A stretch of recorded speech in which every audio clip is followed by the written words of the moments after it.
Leonardo दी sir Piro da Vinci, जिन्हें हम आमतौर पर लियोनार्दो दा विंची के नाम से भी जानते हैं, ये इटालियन रेनेसां के वक्त के एक पॉलीमैथ थे।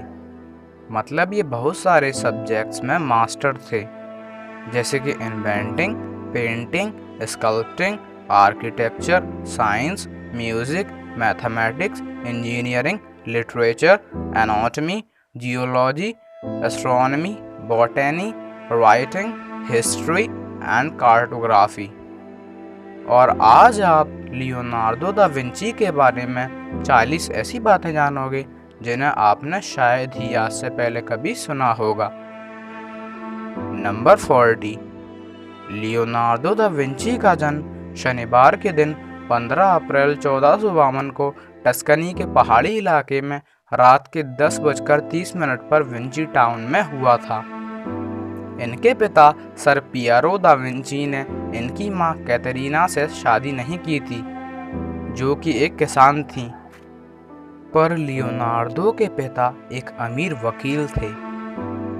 नंबर 39। उस वक्त इटली में एक कुप्रथा थी कि कोई गरीब लड़की किसी अमीर लड़के से शादी नहीं कर सकती थी, क्योंकि उसके परिवार वालों को भारी दहेज देना पड़ता था, और इसीलिए बहुत लोग अपनी बेटियों को चर्च में भेज देते थे, जहां वो अपनी सारी जिंदगी बिता दिया करती थीं। नंबर 38। दा विंची अपनी मां से ज़्यादा अपने पिता के करीब थे। उन्होंने अपनी शुरुआती ज़िंदगी के सिर्फ 5 साल ही अपनी मां के पास बिताए, और फिर उसके बाद अपने पिता के साथ विंची टाउन से थोड़ा दूर फ्लोरेंस शहर के पास जाकर बस गए। नंबर 37। लियोनार्दो जब 6 साल के हुए तो उनकी मां कैटरीना ने दूसरी शादी एंटोनियो दी पियरो बूटी नाम के एक किसान से कर ली, जिनसे उन्हें एक बेटी थी, और लियोनार्दो के पिता ने भी शादी कर ली, और लियोनार्दो के पिता अपने काम के सिलसिले में फ्लोरेंस शहर जाकर बस गए। हालांकि तब भी लियोनार्दो कभी कभी अपनी मां से मिलने आया करते थे। उनकी मां तो उनसे बहुत प्यार करती थी, पर उनके सौतेले पिता को वो पसंद नहीं थे। नंबर 36। लियोनार्दो दा विंची की देखभाल और पालन पोषण में सबसे ज़्यादा हाथ उनके अंकल फ्रांचेस्को का था। विंची टाउन के पास आर्नो नदी बहती थी, जहां लियोनार्दो और उनके अंकल घूमने जाया करते थे, और लियोनार्दो उनसे काफ़ी सवाल पूछते थे, जिनका उनके अंकल के पास कोई जवाब नहीं होता था, और वो अंत में यही कहते कि ये ऐसा इसलिए है क्योंकि ईश्वर ने इसे ऐसा ही बनाया है। नंबर 35। लियोनार्दो दा विंची का कोई सरनेम नहीं था। दा विंची का मतलब होता है ऑफ विंची, यानी विंची का निवासी। लियोनार्दो दा विंची के ग्रेट ग्रेट ग्रेट ग्रैंडफादर मिकेले करीब 1300 ईस्वी में विंची टाउन में आकर बस गए थे, इसलिए उनका नाम सर मिकेले दा विंची पड़ गया था। नंबर 34। लियोनार्दो दा विंची के 17 भाई बहन थे, और उनके पिता की 3 बीवियां थीं, जिसमें से 2 मर चुकी थीं। उनके पिता अमीर थे, और जब लियोनार्दो के पिता की मौत हुई तब उनके भाई बहन जायदाद को लेकर आपस में झगड़ने लगे, और उस वक्त लियोनार्दो काफ़ी परेशान थे। नंबर 33। लियोनार्दो दा विंची कभी स्कूल नहीं जा सके, क्योंकि उस समय काफ़ी कम अच्छे स्कूल होते थे। लेकिन लियोनार्दो के पिता और उनकी मां ने कभी शादी नहीं की थी, वो बिना शादी के ही जन्मे थे, इसलिए कोई भी स्कूल उनका दाखिला नहीं करना चाहता था। नंबर 32।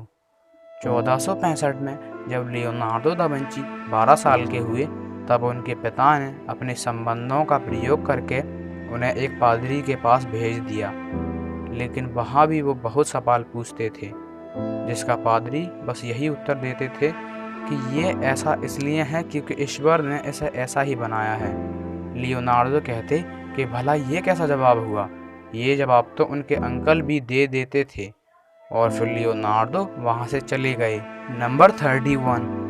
लियोनार्दो के पिता जब फ्लोरेंस रहते थे, तब उनकी फ्लोरेंस में काफ़ी अच्छी जान पहचान हो चुकी थी, और उन्होंने 15 साल के लियोनार्दो को फ्लोरेंस के एक फेमस पेंटर और स्कल्प्टर एंड्रिया डेल वेरोकियो के पास छोड़ दिया था, जहां लियोनार्डो पेंट करने वाले ब्रश से लेकर फर्श पर झाड़ू लगाने तक सारे काम किया करते थे और अपने गुरु से बहुत कुछ सीखते भी थे।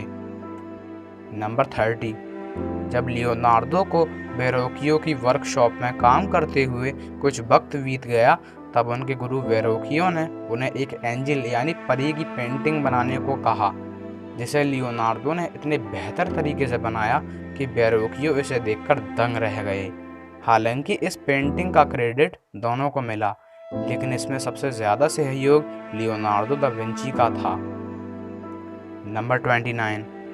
लियोनार्डो दा विंची काफ़ी मजाकिया इंसान थे, लेकिन अपने ज़्यादातर वर्क को राज रखना चाहते थे और अपनी ज़्यादातर पेंटिंग में बहुत सारे सीक्रेट रखते थे, जो बहुत जूम करने पर दिख तो जाते, लेकिन किसी आम आदमी की समझ में नहीं आते थे।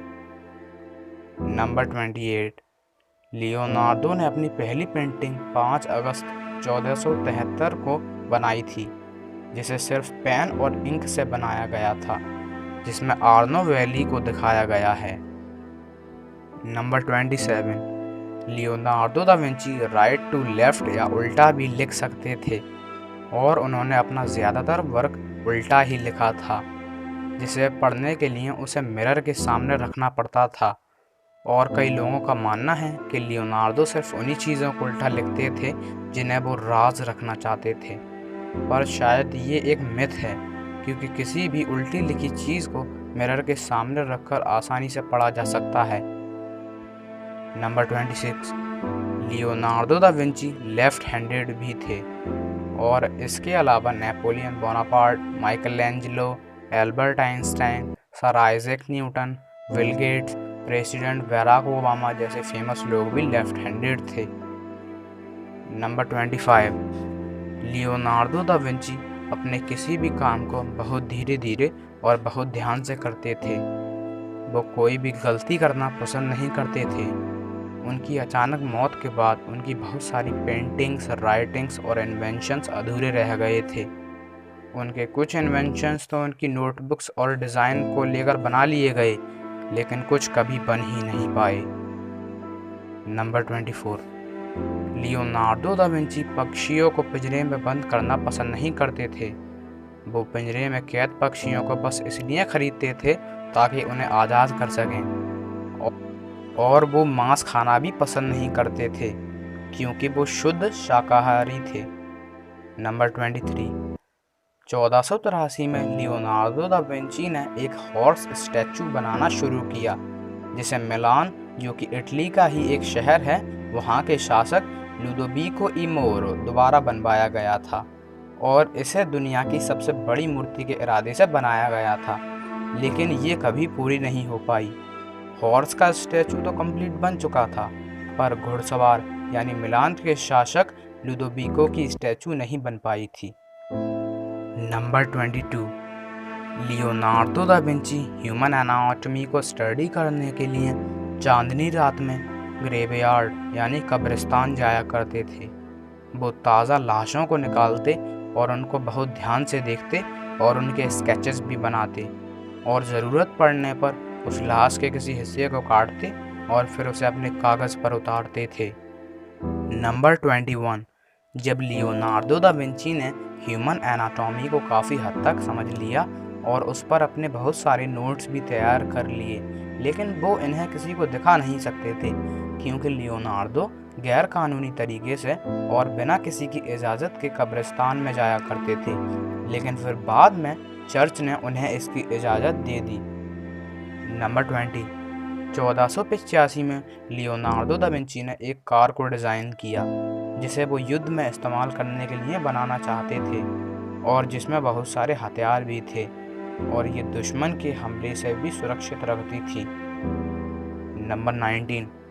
लियोनार्डो दा विंची ने ही सबसे पहले पैराशूट बनाया था, जो कि देखने में पिरामिड के शेप का लगता था, लेकिन फिर 1783 में यानी फ्रेंच रिवॉल्यूशन से 6 साल पहले पेरिस के एक साइंटिस्ट लुईस सेबेस्टियन लेनोर्मेंट ने पैराशूट का मॉडिफाइड वर्जन तैयार किया जो कि लियोनार्डो के पैराशूट से काफ़ी अच्छा था।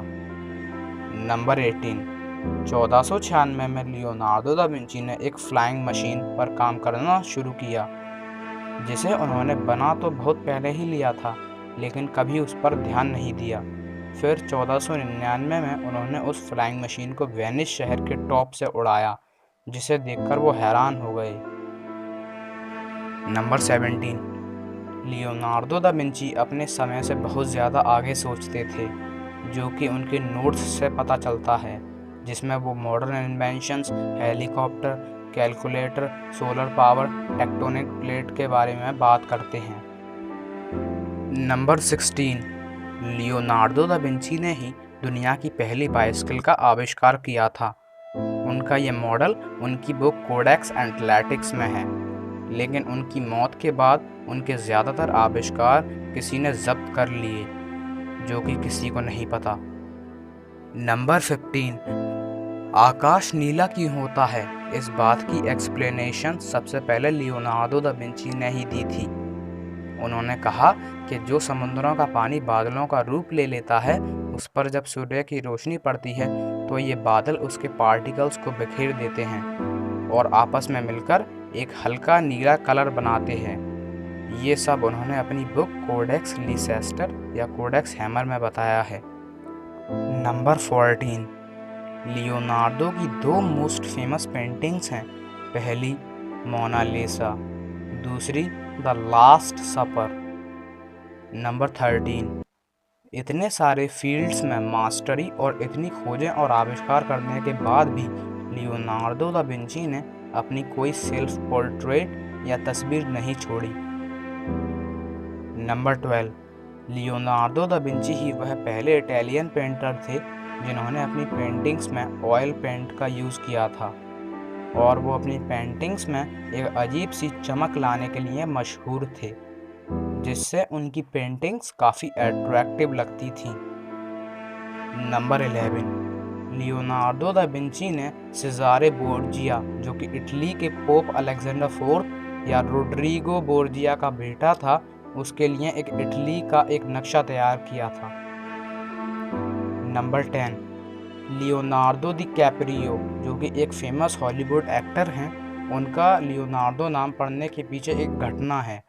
जिस हॉस्पिटल के रूम में ये पैदा हुए थे, उस रूम में लियोनार्डो दा विंची की तस्वीर थी, और इसीलिए इनकी मां ने इन्हें लियोनार्डो नाम दिया।